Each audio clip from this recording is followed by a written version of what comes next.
नमस्कार मित्रों, मेरे मकर राशि वाले दर्शकों।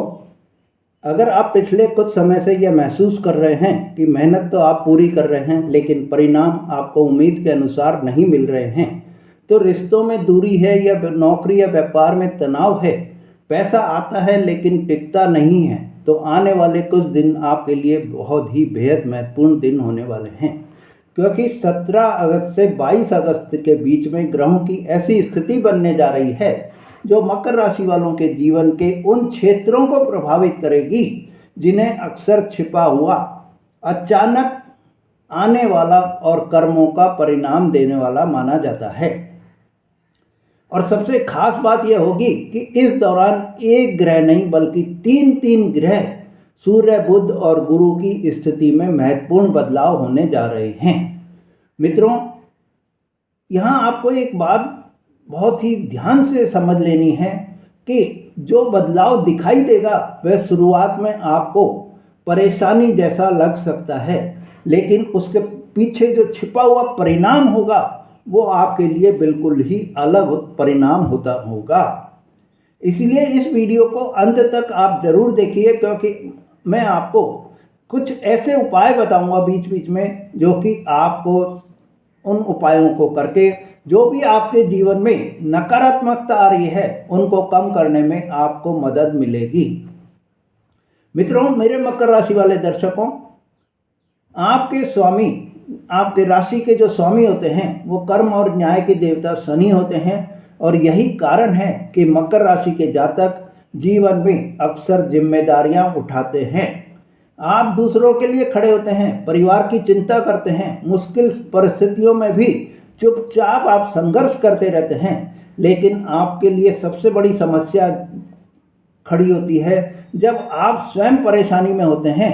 आप किसी को कोई अपनी परेशानी बताते नहीं हैं, आप हमेशा मुस्कुराते रहते हैं, काम करते रहते हैं, जिम्मेदारियां निभाते रहते हैं और भीतर ही भीतर आप उस परेशानी को घुलते भी रहते हैं। आपको कोई भी सहारा देने वाला ऐसा व्यक्ति कोई नहीं मिलता है जिसको कि आप अपने परेशानी बताकर अपने दुखों को हल्का कर लें या अपने मन के बोझ को हल्का कर लें, क्योंकि सब आपकी मजाक उड़ाने में ज़्यादा रहते हैं। आपके सब जो भी रिश्तेदार हैं, चाहे आपके परिवार के ही हों चाहे आपके सहकर्मी हों, सब आपसे ऐसे समय में दूरी बनाकर आपको एक अलग थलग पटक देते हैं। कई बार आपको ऐसा भी लगता होगा कि जिन लोगों के लिए आपने इतना किया वही लोग आपके कठिन समय में पीछे हट गए। और अब समय आपको एक महत्वपूर्ण संदेश देने जा रहा है कि अब जो समय आ रहा है उस समय को आपको जो है बदलना है, क्योंकि अब आप स्वयं बदल जाएंगे तो समय भी आपका परिवर्तन होता दिखाई देगा। आपको ऐसे रिश्तों से दूरी बना लेनी होगी, ऐसे रिश्तों को छोड़ देना होगा जो रिश्ते सिर्फ दिखावे के उस पर टिके हों, जो सिर्फ अपने स्वार्थ के ऊपर टिके हों। ऐसे रिश्तों को आपको दूरी बना लेनी होगी। मित्रों, 17 अगस्त को सूर्य देव का बड़ा परिवर्तन हो रहा है। 17 अगस्त 2026 को 8:03 पर सुबह सूर्य देव कर्क राशि से निकलकर अपनी स्वयं राशि सिंह राशि में प्रवेश कर जाएंगे। और सिंह राशि आपका 8वां भाव होता है जहां केतु देव पहले से ही विराजमान हैं। 8वां भाव सामान्य भाव नहीं होता, यह अचानक परिवर्तन का भाव होता है, अचानक लाभ का भाव होता है, अचानक हानि का भाव भी होता है, गुप्त घटनाओं का भाव होता है, पुरानी समस्याओं के समाधान का भाव भी होता है। पैतृक संपत्ति में कोई अड़चन आ रही है, पैतृक संपत्ति में कोई भी वाद विवाद चल रहे हैं, उसके लिए भी यह समय एक ऐसा समय होता है जब आप समाधान निकालने में समर्थ होते हैं। जीवन में होने वाले गहरे बदलाव इस 8वें भाव के द्वारा ही देखे जाते हैं। और यहाँ जब सूर्य देव अपनी स्वयं राशि में सिंह राशि में होंगे तो सूर्य बहुत ही मजबूत स्थिति में होंगे और इसका अर्थ यह होगा कि आपको पॉजिटिव रिजल्ट मिलते हुए दिखाई देंगे। पर आप ये सोच लें कि हर पॉजिटिव रिजल्ट इमीडिएटली मिल जाएगा, वो पॉसिबल कहीं भी नहीं होता है। आपको पॉजिटिव रिजल्ट मिलेंगे जब आप कर्म करेंगे, मेहनत करेंगे, ईमानदारी रखेंगे, धैर्य रखेंगे, तो आपको पॉजिटिव रिजल्ट मिलेंगे ही मिलेंगे। ये पीरियड अब आपका ऐसा आ रहा है। पर कर्म से अगर आपने दूरी बना ली, एक भाग्य के भरोसे ही बैठे रहे, तो आप ये मान लीजिए कि कुछ भी होने वाला नहीं है। कई बार आपको लगेगा कि परिस्थितियां उलझ भी रही हैं। इस समय जो 17 अगस्त से जो समय आ रहा है उसमें आपको ऐसा भी प्रतीत होगा कि परिस्थितियां उलझ रही हैं, लेकिन उसी उलझन के पीछे आपको ऐसे पुराने अध्याय के समाप्त होने की शुरुआत भी होती हुई दिखाई देगी। पुराने रिश्तों से दूरियां बनती हुई भी दिखाई देंगी। पुराने जो काम आपके अटके हुए थे उनमें आपको एक ऐसा गति पकड़ती हुई दिखाई देगी जिससे कि आपको आगे चलकर लाभ की स्थिति बने। अगर लंबे समय से आपका कोई पुराना विवाद चल रहा था, कागजी मामला कोई चल रहा था, पैतृक संपत्ति या अटका हुआ कोई विषय आपका चल रहा था, तो अब उसमें गतिविधि बढ़ती हुई दिखाई देगी। सूर्यदेव जो कि गवर्नमेंट सरकार के कारक होते हैं, तो सरकारी कार्यों से जुड़े हुए लोगों को भी इस समय में थोड़ी सावधानी भी रखनी होगी, क्योंकि 8वां भाव सूर्य आपको यह सिखाता है कि हर बात हर व्यक्ति के साथ साझा बिल्कुल भी नहीं करनी चाहिए। तो आपको अपनी योजना, आपको अपनी आर्थिक स्थिति, आपके महत्वपूर्ण जो डिसीजंस हैं उनको आपको गोपनीय रखना होगा, किसी को भी बताना नहीं है। अब दूसरा जो आपके दिलचस्प मोड़ आपके जीवन में आने वाला है वो होगा 18 अगस्त को बुध देव अस्त हो जाएंगे और इसके बाद में 22 अगस्त को शाम को 7:33 पर बुध देव भी सिंह राशि में प्रवेश कर जाएंगे, यानी सूर्य की अपनी राशि में बुध का आगमन होगा। और इससे सूर्य और बुध की जो युति बनेगी उससे बुध आदित्य योग भी बनता हुआ दिखाई देगा। और यह बुध आदित्य योग आपके 8वें भाव में बन रहा है, इसलिए इसका प्रभाव सामान्य बुध आदित्य योग जैसा प्रभाव बिल्कुल भी नहीं होगा। आप इसको सीधा साधा बुध आदित्य योग नहीं समझें, यह बहुत ही एक आपको गुप्त जानकारी, रिसर्च, रणनीति, कागजी कार्य, टैक्स, बीमा, पैतृक संपत्ति और अचानक आने वाले मामलों में सोचने और निर्णय लेने की एक पावर आपको देता हुआ दिखाई देगा। जो व्यक्ति इस समय में रिसर्च से जुड़े हुए हैं, अकाउंट्स का कोई कार्य कर रहे हैं, इंश्योरेंस का कार्य कर रहे हैं, टैक्स से रिलेटेड कोई कार्य कर रहे हैं, ऑडिट से रिलेटेड कोई कार्य कर रहे हैं, मेडिकल का कार्य कर रहे हैं, मनोविज्ञान का कोई कार्य कर रहे हैं, उनके लिए यह समय एक विशेष महत्व वाला समय भी रहेगा। पर यहाँ आपको एक सावधानी भी रखनी है मेरे मित्रों, क्योंकि बुध देव अभी अस्त हो जाएंगे 18 अगस्त को, तो जल्दबाजी आपको बिल्कुल भी नहीं करनी है। अपनी वाणी को बहुत ही कंट्रोल रखकर बोलना होगा, क्योंकि बुध देव बुद्धि, वाणी और व्यापार के कारक भी होते हैं। अगर आप कोई डॉक्यूमेंट साइन कर रहे हैं तो आपको बहुत ही सावधानी रखनी होगी। पूरे डॉक्यूमेंट्स को पढ़कर साइन करें तो आपको सही रहेगा, क्योंकि एक छोटी सी गलती भी इस समय आपके लिए एक बड़ी परेशानी का रूप भी ले सकती है। अब सबसे जो महत्वपूर्ण परिवर्तन इस समय में हो रहा है वो 19 अगस्त को देवगुरु बृहस्पति नक्षत्र बदल जाएंगे और नक्षत्र बदलकर अश्लेषा नक्षत्र में प्रवेश कर जाएंगे। देवगुरु बृहस्पति अभी आपके 7वें भाव में स्थित हैं, कर्क राशि में उच्च की स्थिति में हैं और अश्लेषा नक्षत्र में जब प्रवेश करेंगे तो अश्लेषा नक्षत्र 27 नक्षत्रों में से 9वां नक्षत्र है और इसका प्रतीक जो है वो सर्प होता है। यह नक्षत्र अधिकांश शुभ कार्यों के लिए अनुकूल नहीं माना जाता, लेकिन इसका अर्थ यह बिल्कुल भी नहीं है कि अश्लेषा में प्रवेश करते ही आपके लिए सब कुछ खराब हो जाएगा।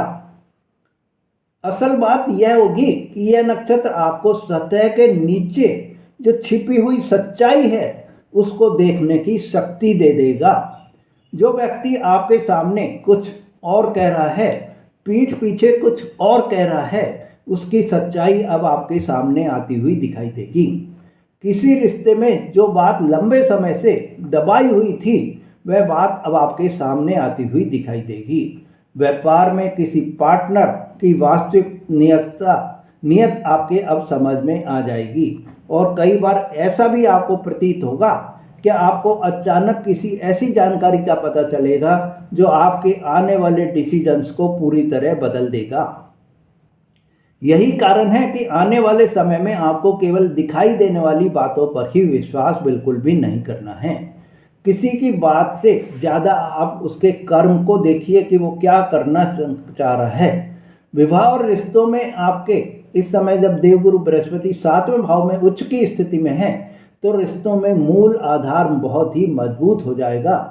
पर अश्लेषा नक्षत्र के कारण रिश्तों को आप गहराई से समझने में, संवेदनशीलता में आपको एक ताकत प्राप्त होगी और आपके लिए पति पत्नी के बीच में छोटी बात को बड़ा बनाने से आपको बचना भी होगा।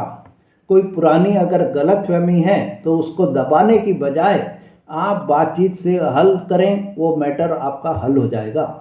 जो व्यक्ति अविवाहित हैं उनके लिए रिश्ता सामने आएगा, पर आकर्षण के आधार पर भी आप कोई भी डिसीजन बिल्कुल भी नहीं लें। जिस व्यक्ति की वास्तविक सोच आपकी समझ में नहीं आई है उसके बारे में जल्दबाजी बिल्कुल भी नहीं करें। नौकरी और व्यापार की दृष्टि से यह समय पर्दे के पीछे चल रही गतिविधियों को समझने वाला समय भी होगा। ऑफिस में आपके पार्टी पॉलिटिक्स और सीधे टकराव से आपको बचना होगा। यदि बॉस से आपकी समस्या है तो भावनात्मक इमोशनल प्रतिक्रिया देने के बजाय आप राइटिंग में आप कोई भी बात करेंगे तो ज़्यादा सही रहेगा। व्यापारियों के लिए भी पुराने संपर्कों से इस समय में लाभ होता हुआ दिखाई देगा, पर साझेदारी में आपको क्लियरिटी बनाकर भी रखनी होगी। इस समय अगर आपका कोई पुराना पैसा रुका हुआ है तो वो पैसा वापस मिल सकता है, तो उसको आप पाने के लिए प्रयास करेंगे। लगातार प्रयास आपको करना पड़ेगा। स्वास्थ्य की दृष्टि से और फाइनेंस की दृष्टि से आपके लिए जो समय आ रहा है वो 8वें भाव में सूर्य और बुध का प्रभाव होने के कारण स्वास्थ्य को लेकर आपको बिल्कुल भी लापरवाही नहीं करनी है। आर्थिक मामलों में अचानक खर्च आपके सामने आ सकते हैं, इसीलिए इस अवधि में बिना सोचे कोई भी बड़ा इन्वेस्टमेंट बिल्कुल भी नहीं करें।